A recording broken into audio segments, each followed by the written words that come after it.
നമസ്കാരം. ഒരു വർഷം ഏതാണ്ട് 27,000 കോടിയുടെ കച്ചവടം നടത്തുന്ന ഒരു സ്ഥാപനമാണ് ബെവ്കോ അല്ലെങ്കിൽ ബിവറേജസ് കോർപ്പറേഷൻ. ബിവറേജസ് കോർപ്പറേഷൻ കേരളത്തിലെ മദ്യവിതരണത്തിൻ്റെ കുത്തകാവകാശമുള്ളവരാണ്. ബാറുകളിൽ വലിയ വിലയാണ്, ബെവ്കോയിൽ വില കുറവാണ്. നമുക്ക് മറ്റൊരിടത്ത് പോയി മദ്യം വാങ്ങാൻ കഴിയില്ല.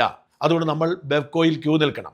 നമ്മളെ തല്ലി ഓടിച്ച് വിൽപ്പന കുറയ്ക്കാനാണ് ഇവർ പലപ്പോഴും ശ്രമിക്കുന്നത്. കാരണം നമുക്ക് വേറെ ഓപ്ഷൻ ഇല്ല. ബാറിൽ പോയാൽ 4-5 ഇരട്ടി വില കൊടുക്കണം. അതുകൊണ്ട് പണമില്ലാത്തവൻ ഒരിക്കലും ബാറിൽ പോയി കഴിക്കാൻ പറ്റില്ല. നിവൃത്തി കെട്ടവൻ പോകുന്നതാണ്. അതുകൊണ്ട് അവരുടെ സാധാരണക്കാരൻ്റെ മദ്യം ഉപയോഗിക്കാനുള്ള ആശ്രയം ബെവ്കോയാണ്. അത് സർക്കാർ സ്ഥാപനമാണ്. ഈ ബെവ്കോ കണക്കിൽ നഷ്ടത്തിലാണ്. ഇത് എങ്ങനെയാണ് നഷ്ടത്തിലാവുന്നത് എന്ന് ആർക്കും പിടികിട്ടുന്നില്ല. ഇപ്പോൾ ഒരു ചെറിയ ന്യായം പറയുന്നുണ്ട്. ഒരു 200 കോടി രൂപ സർക്കാരിന് അധികമേ കൊടുക്കേണ്ടി വന്നു പിണറായി വിജയൻ അവസാന സമയത്ത് കൊള്ള നടത്തിയപ്പോൾ. അതുകൊണ്ടാണ് നഷ്ടത്തിലെന്ന് പറയുന്നുണ്ട്. പക്ഷേ ഇത്രയധികം നികുതി ഈടാക്കുന്ന, മറ്റൊരാൾ പോലും വിൽപ്പനയ്ക്കില്ലാത്ത വിധത്തിൽ മത്സരമില്ലാത്ത ഈ മദ്യം വിൽക്കുമ്പോൾ എങ്ങനെയാണ് നഷ്ടമുണ്ടാകുന്നത് എന്ന് പിടികിട്ടുന്നില്ല. അതിന് കാരണം അന്വേഷിക്കുന്നവർക്കുള്ള ഉത്തരമാണ് ഇന്നത്തെ പത്രങ്ങളിൽ വന്നിരിക്കുന്ന ഒരു വാർത്ത.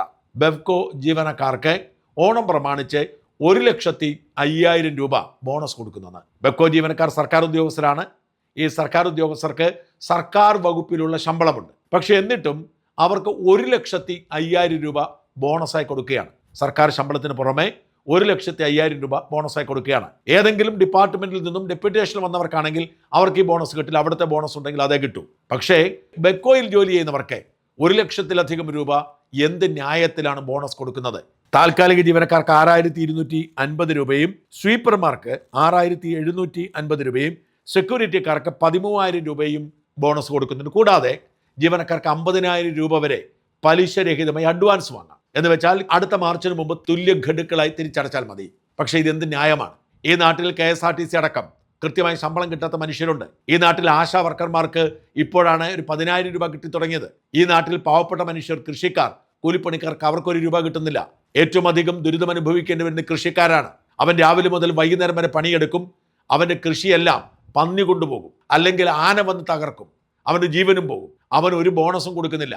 അവൻ ഓണമുണ്ണാതെ മുണ്ടു മടക്കി കൊടുക്കുകയാണ്. അവിടെയാണ് സർക്കാർ സ്ഥാപനത്തിന് പണിയെടുക്കുന്നവർക്ക് 1,00,000 രൂപ വീതം അവരുടെ ശമ്പളത്തിന് പുറമെ ബോണസ് കൊടുക്കുന്നത്. അതെന്ത് ന്യായമാണ്? മാത്രമല്ല 2025-26 കണക്കനുസരിച്ച് ബിവറേജസ് കോർപ്പറേഷൻ 281 കോടി 95 ലക്ഷം രൂപ നഷ്ടത്തിലാണ്. തൊട്ടു മുമ്പ് 124 കോടി 10 ലക്ഷം ലാഭം ഉണ്ടായിരുന്നു. എന്നാൽ ഈ വർഷം 281 കോടി 95 ലക്ഷം രൂപ നഷ്ടത്തിലാണ്. അത് പിണറായി സർക്കാർ ഗാലനേജ് ഫീസ് എന്ന പേരിൽ ഇത് അങ്ങോട്ടും ഇങ്ങോട്ടും മൂവ് ചെയ്യുന്നതിൻ്റെ നിരക്ക് കൂട്ടി ലിറ്ററിന് 5 പൈസയിൽ നിന്ന് 10 രൂപയാക്കി വർദ്ധിപ്പിച്ചത് കൊണ്ടാണ് നഷ്ടമെന്ന് പറയുന്നുണ്ട്. ആയിക്കോട്ടെ, ഇത് എങ്ങനെയാണ് നിങ്ങൾക്ക് നഷ്ടമുണ്ടാകുന്നത്? 200 കോടി അങ്ങനെ പോയാൽ പോലും എങ്ങനെയാണ് 80 കോടി അധികം നഷ്ടം വന്നത്? അല്ലെങ്കിൽ കഴിഞ്ഞ വർഷം എന്തുകൊണ്ടാണ് 120 കോടി മാത്രം ലാഭം എന്ന് പിടികിട്ടുന്നില്ല. 250% നികുതി ഈടാക്കുന്ന കച്ചവടമാണിത്. മദ്യനിർമ്മാതാക്കളിൽ നിന്നും ചെറിയ വിലയ്ക്ക് വാങ്ങി കൂടിയ വിലയ്ക്ക് കൊടുക്കുന്നു. ആ വില നിശ്ചയിക്കുന്നത് സർക്കാരാണ്. മറ്റൊരു മത്സരവും അവിടെയില്ല. നമുക്കവിടെ പോയി ക്യൂ നിന്ന് മേടിച്ചോണ്ട് പോകാൻ നമുക്ക് നിവൃത്തിയുള്ളൂ. എന്നിട്ട് ഇത് എങ്ങനെയാണ് നഷ്ടമുണ്ടാകുന്നത്? ഞാൻ ഈ കാര്യം എക്സൈസ് മന്ത്രി M. ലിജുവിനെ വിളിച്ചു ചോദിച്ചു. അദ്ദേഹം പറഞ്ഞത് ഞാൻ ഈ വീഡിയോയ്ക്കൊപ്പം ഒടുവിൽ കൊടുക്കുന്നുണ്ട്. അദ്ദേഹം പറയുന്നത് ഇതൊരു സർക്കാർ കമ്പനിയാണ്. കമ്പനിയിൽ അങ്ങനെയാണ് പണ്ട് മുതലേ ഇവിടെയുള്ള ശീലം.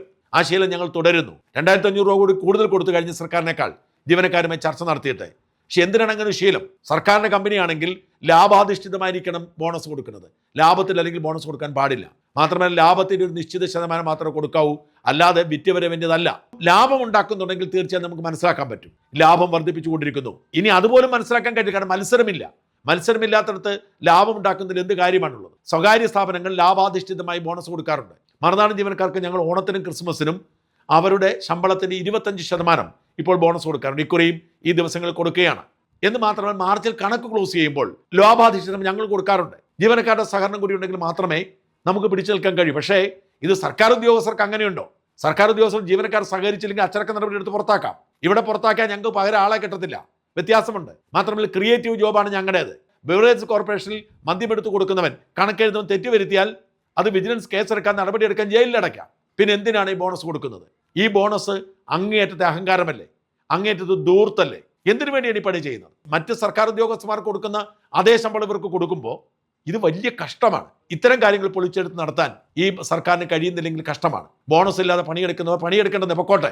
ബോണസ് വേണ്ട, ഇതിൻ്റെ പകുതി ശമ്പളം മതി, ഞങ്ങൾ പണിയെടുത്തോളാം എന്ന് പറഞ്ഞ ആളുകൾ വരും. ബോണസ് കൊടുക്കണം എന്ന് നിർബന്ധമാണ്. അതും നഷ്ടത്തിലോടുന്നൊരു കമ്പനി. ഇതൊക്കെ അന്യായമാണ്. പൊതുജനങ്ങളുടെ പണം ധൂർത്തടിക്കുന്നതിന് തുല്യമാണ്. ഇങ്ങനെ ചെയ്തുകൂടാ. എന്തായാലും മന്ത്രി ലിജു പറഞ്ഞത് കൂടി കേൾക്കാം.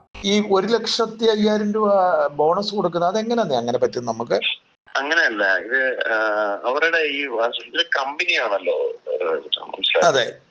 അത് കഴിഞ്ഞ തവണ 1,02,500 രൂപയായിരുന്നു അവരുടെ ബോണസ്. എന്ന് പറഞ്ഞാല് കമ്പനിയുടെ എല്ലാ തവണത്തെയുള്ള സെയിൽസിന്റെ കൂടെ കണക്കിലെടുത്തിട്ടാണ് കഴിഞ്ഞ വർഷങ്ങളായിട്ടുള്ള അവർക്ക് കിട്ടിക്കൊണ്ടിരിക്കുന്ന ഒരു ഇതാണ്. അതായത് ഇതൊരു പ്രോഫിറ്റബിൾ ആയ ഒരു അവരുടെ സെയിൽസിനനുസരിച്ച് അവർക്ക് കിട്ടുന്ന ഇതുകൂടെ പരിഗണന കൂടിയാണത്. അത് ഇപ്പോഴത്തെ ഈ വർഷം കിട്ടുന്ന ഒരു സംഭവമല്ല, ഒരു വർഷക്കാലമായിട്ട് മുന്നോട്ട് പോയിക്കൊണ്ടിരിക്കുന്ന ഒരു രീതിയാണത് സംഭവം. അല്ല, പക്ഷെ ഞാൻ ചോദിക്കുന്നത് ഒന്നും ലാഭത്തിലല്ലല്ലോ, നഷ്ടമാണല്ലോ.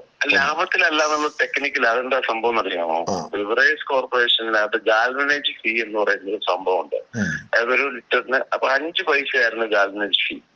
ഈ കഴിഞ്ഞ ഗവൺമെന്റിന്റെ അവസാനം ഇവരെ ഒറ്റയടിക്ക് 10 രൂപയായിട്ട് ഉയർത്തി. 10 രൂപയായിട്ട് ഉയർത്തിയപ്പോ 400 കോടി രൂപ. ഇത് ബിവറേജ് കോർപ്പറേഷൻ ലാഭത്തിലാണ്, 180-200 കോടി രൂപ ലാഭത്തിലാണ്.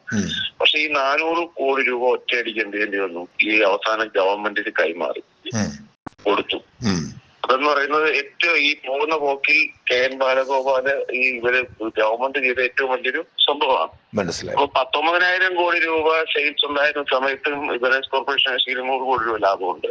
അത് 21,000 കോടി ആയപ്പോൾ ലാഭം കൂടുക ചെയ്യുന്നുണ്ട്. പക്ഷെ കിട്ടിയ ലാഭം എല്ലാം എങ്ങോട്ട് കൊടുത്തു? ഗവൺമെന്റ് അവസാന ഗവൺമെന്റ് ഈ പണം കൊണ്ടുപോയി ഗാൽവനേജ് ഫീ എന്ന് പറഞ്ഞിട്ട് ഈ അവസാന ഘട്ടത്തിൽ. അതിനോണ്ട് ഉണ്ടാക്കിയൊരു കുഴപ്പം കിട്ടുന്നറിയാമോ? ഇവർക്ക് 400 കോടി രൂപ കണ്ടെത്താൻ ഇവരുടെ ലാഭത്തിന് പുറമെ റിസർവ് മണിയായിട്ട് ഏകദേശം 1000 കോടി രൂപയ്ക്കനുസരിച്ച് ഈ കോർപ്പറേഷൻ സൂക്ഷിച്ചിട്ടുണ്ട്. അതിൽ നിന്ന് 200 കോടി എടുത്തു. മനസ്സിലായി. അങ്ങനെയാണ് ഇത് നഷ്ടത്തിൽ വന്നത്. അപ്പൊ ഇന്ന് പേപ്പറിലാണ് കമ്പനിയുടെ പെർഫോമൻസ് കൂടുക ചെയ്തത്. പക്ഷെ പോകുന്ന നോക്കി കഴിഞ്ഞ ഗവൺമെന്റ് എന്ത് ചെയ്തു? ഈ ഗാൽവനേജ് ഫീ എന്ന് പറഞ്ഞ് ഇത്രയും പൈസ കൂട്ടിക്കൊണ്ട് പോയി. ഇത്തവണ ഗാൽവനേജ് ഫീ പിൻവലിച്ചു കഴിഞ്ഞാൽ പഴയ പോലെ 5 പൈസയോ അല്ലെന്നത് ചെറിയ ഇതോ ആയാൽ ഇത് വീണ്ടും ഇത്രയും ലാഭത്തിലാണ്. അതാണ് എന്റെ പോയിന്റ്. ഒരു കാര്യം, പക്ഷെ ഇതിന്റെ അകത്ത് ഇതൊരു കുത്തകയാണല്ലോ, മറ്റാർക്കും അത് അത്ര വില കുറച്ച് മദ്യം വിൽക്കാൻ പറ്റത്തില്ല. അപ്പൊ പിന്നെ അതിന്റെ അകത്ത് ആ ഒരു ജീവനക്കാരുടെ ഒരു വർക്ക് ഈ ലാഭത്തിന്റെ കാരണം എന്ന് പറയാൻ പറ്റത്തില്ല. രാവിലെ 9 മണി തൊട്ട് രാത്രി 1 മണി വരെയാണ് ഇവർ വർക്ക് ചെയ്യുന്നത് സമയം. മറ്റൊരു ആളുകളും ചെയ്യാത്ത വണ്ണമുള്ള ഒരു വർക്ക് ടൈമാണത്. അല്ല, ഒരാൾക്ക് ഒരു ഷിഫ്റ്റിൽ അങ്ങനെ തന്നെ എല്ലാരും ചെയ്യണം. ഈ ഒരു അല്ലാതെ വളരെ രീതിയിൽ തന്നെ പൊക്കൊണ്ടിരിക്കുന്നത്. വളരെ മാത്രമല്ല, ഇത്രയും ആളുകൾ നിന്ന് പിന്നെ 285 ഷോപ്പുകളാണ് ഉള്ളത് മൊത്തത്തിൽ. 285 ഷോപ്പുകൾ യഥാർത്ഥത്തിൽ അവരുടെ വർക്ക് ലോഡുമായിട്ട് കൺസിഡർ ചെയ്യുന്ന വളരെ കൂടുതലുണ്ട്. ഇത്രയും ആളുകൾ ഒരേ ടൈം നിന്ന് വർക്ക് ചെയ്യുന്നൊരു സമയം അവിടെ ഉണ്ട്. പിന്നെ ഹാൻഡിൽ ചെയ്യാതില് ഈ ബോട്ടിൽ നഷ്ടം ഉണ്ടാക്കാൻ കൊണ്ടുപോകുക. അങ്ങനെ ഇവരുടെ ഒരു വർക്കാണ് യഥാർത്ഥത്തിൽ ഇതിന്റെ ഒരു ഇത്. നമുക്കെല്ലാത്ത ഫ്ലോസ് ഉണ്ട്, അത് നമ്മൾ പരിഹരിക്കാൻ ഒരു ഗവൺമെന്റ് പുതുതായിട്ട് വന്നല്ലേ ഉള്ളൂ. 3 മാസം ആവുന്നേ ഉള്ളൂ. നമ്മൾ അതിനെ കുറിച്ച് പഠിച്ചിട്ടുണ്ട്. ഞാനിപ്പോ അതിനെ കുറിച്ച് പഠിച്ചുകൊണ്ടിരിക്കുകയാണ്. ബിവറേജ് ഔട്ട്ലെറ്റുകളുടെ സമ്പൂർണ്ണമായ രൂപഭാവങ്ങൾ മാറ്റാൻ നമ്മൾ തീരുമാനിച്ചു. അതായത് ഒരു മോഡൽ ബിവറേജ് ഔട്ട്ലെറ്റിന്റെ മോഡൽ ഇപ്പോൾ ഡിസൈനിങ് നടത്തുകയാണ്. കേരളത്തിൽ മുഴുവൻ സ്പേഷ്യസ് ആയ ഒരു സോഷ്യൽ റെസ്പോൺസിബിൾ ഡ്രിങ്കിങ്ങിന് പറ്റുന്ന ഒരു സ്പേസ് ആക്കി ഇതിനെ മാറ്റാൻ വേണ്ടിയാണ് നമ്മുടെ ഒരു ഇത്. പക്ഷെ ജീവനക്കാരുടെ കോപ്പറേഷൻ ഇല്ലെങ്കിൽ സാമൂഹിക ഓണം ഉൾപ്പെടെയുള്ള കാര്യങ്ങളിൽ നമുക്ക് വേണ്ടത്ര സക്സസ് ഉണ്ടാവില്ല. മനസ്സിലായില്ലേ? അതിനകത്ത് അതുകൊണ്ടാണ് ഈ വർഷം ഇതിന്റെ അടിസ്ഥാന പോയിന്റ് ഇതാണ്. വർഷം കഴിഞ്ഞ തവണത്തേക്കാൾ 2,500 രൂപയാണ് ആയത് ഉണ്ടായിട്ടുള്ളത്. നഷ്ടം എന്നുള്ളത് ബുക്കാണ്. കാരണം കഴിഞ്ഞ ഗവൺമെന്റ് പോകുന്ന പോക്കിൽ ഈ അവസാന ബജറ്റിൽ ഇയാള് ഈ 5 പൈസയിൽ നിന്നാണ് 10 രൂപ ഉയർത്തി. എന്നിട്ട് 400 കോടി രൂപ കൊണ്ടുപോയി അത് റിസർവ് ഫണ്ടിൽ വരെ എടുത്തുകൊണ്ടുപോയി. മനസ്സിലാക്കണം. അതിന്റെ ടോട്ടൽ ഫിനാൻഷ്യൽ കമ്മിറ്റ്മെന്റ് 37 കോടി 25 ലക്ഷം രൂപയുടെ ഉള്ളൂ. ആകെ എല്ലാവർക്കും കൊടുക്കേണ്ടി വരുന്നു.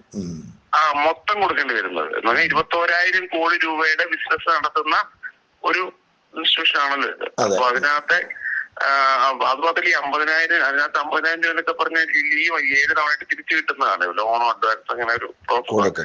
അതുകൊണ്ട് നമ്മൾ മുൻകാലങ്ങൾ നമ്മളതിനെ റീഅറേഞ്ച് ചെയ്യണമെങ്കിൽ പോലും ഈ ഗവൺമെന്റ് വന്ന ആദ്യ സംഭവത്തിൽ നമുക്കതിനെ ചെയ്യാൻ കഴിയില്ല. പ്രത്യേകിച്ച് ഓണം സമയം കൂടെ അല്ലേ. മൊത്തത്തിൽ എന്തെങ്കിലും ഒന്നെങ്കിൽ തന്നെ നമ്മൾ റീസ്ട്രക്ചറിങ് ഞാനിപ്പോ അതിനാണ് ഈ യോഗേഷ് ഗുപ്തയെ വെച്ചത്. ഇവരുടെ ശമ്പളം പൊതുവെ സംസ്ഥാന സർക്കാരിലെ മറ്റ് ജീവനക്കാരുടെ അതേ പാറ്റേണിലാണോ? ഇവരുടെ അതേ പാറ്റേണിൽ അത്ര വലിയൊരു ഇതില്ല. ഈ ഓണ സമയത്താണ് ഏത് ലാഭത്തിൽ പ്രവർത്തിക്കുന്ന കമ്പനി അവരുടെ അങ്ങനെ മാത്രമല്ല ഒരു കമ്പനിക്ക് പോകുന്നത്. ഒരു കമ്പനിയാണല്ലോ ഇത്. ബിവറേജ് കോർപ്പറേഷൻ എന്ന് പറയുന്ന ഒരു കമ്പനിയാണ്. അതിന്റെ നമ്മൾ അതിനെ ഇപ്പൊ 37 കോടിയുള്ള ടോട്ടൽ കമ്മിറ്റ്മെന്റ് ഇതിന്റെ മൊത്തത്തിൽ എല്ലാ ജീവനക്കാർക്കും കൂടെ താൽക്കാലികവും അല്ലാത്തതും മൊത്തത്തിൽ എല്ലാം കൂടെ വരുന്നത്. ശരി, താങ്ക് യു.